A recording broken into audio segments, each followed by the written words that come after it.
Fox 17 News Ferrier Files is sponsored by Bart Durham Injury Law. Well, if you don't know much about the Battle of the Bulge, more American lives were lost in that than any battle in U.S. history, and it was that battle that truly ended the war. Jim Young, one of the last survivors of that battle, died last week, one day shy of his 99th birthday. Fox 17 News' Dennis Ferrier has his amazing story in tonight's Ferrier Files. Jim Young remembered it all like it was yesterday. Be prepared to join him at the Battle of the Bulge as we remember this Tennessee treasure. Jim Young was born in a beached houseboat at the foot of Beale Street on the Mississippi River. He spent most of his life living in a tent, trapping, hunting, fishing, and working as a steeplejack. He was a real-life Huck Finn who had no idea that all of that boyhood training would help keep him alive as a soldier in World War II. Troops scatter through the field searching for Nazi paratroopers. Young joined General Patton as a scout in the infantry at the Battle of the Bulge. Within hours, he started seeing men die. How did you feel about being there? I was scared to death, brother, I'll tell you. Most of the time, I was just scared to death because, you know, death all around, destruction, it's just so close. Young was a crack shot, so he was moved from scout to machine gunner. He remembers a dangerous skirmish on a very dark night. One incident that really touched me, that even to this day, is I could hear a soldier crying out for somebody to kill him. Somebody shoot me, somebody shoot me.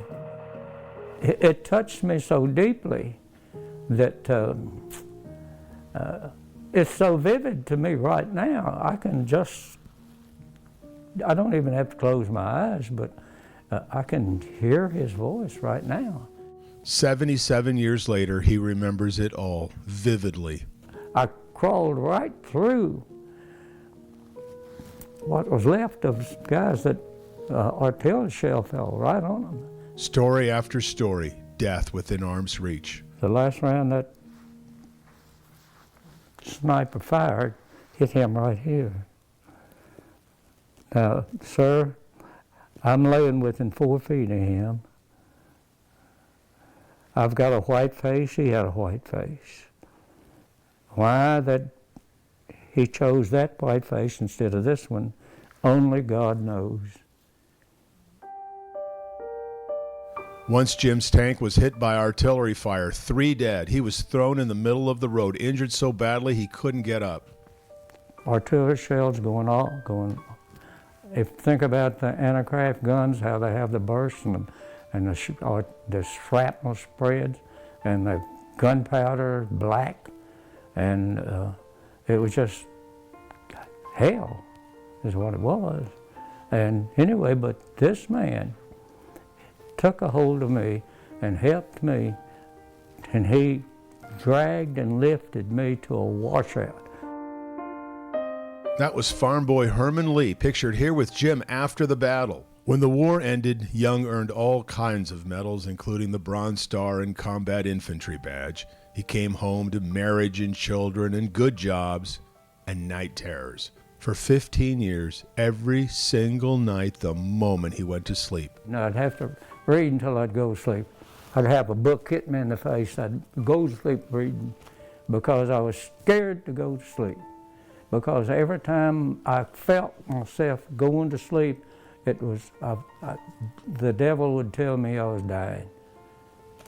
And so it was almost suffering death every time I'd feel sleep coming on. Young finally asked the family preacher for help. The preacher surprised Young when he said, "Pray with me now." At first, Young wouldn't.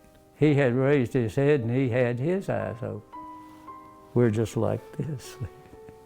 He said, "Lord, looked at me right now. He said, "Lord, I'm a sinner."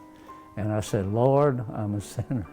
And when I did, no thunder, no bolt of lightning, nothing like that, but suddenly, immediately, I knew that some change occurred within my being. And those nightmares every night for 15 years? Never had another nightmare, never. After that day? After that moment. The experience moved Jim into the ministry where he served for more than 40 years. What a life. You know, I've had a wonderful life. It's not always been wonderful, but it's always been filled with wonder. Now that was a life of value. Jim Young will be buried Monday morning. Thank you for your service, Mr. Young. Thank you for everything. I'm Dennis Ferrier, Fox 17 News, your Code Red station. Fox 17 News Ferrier Files is sponsored by Bog Durham Injury Law.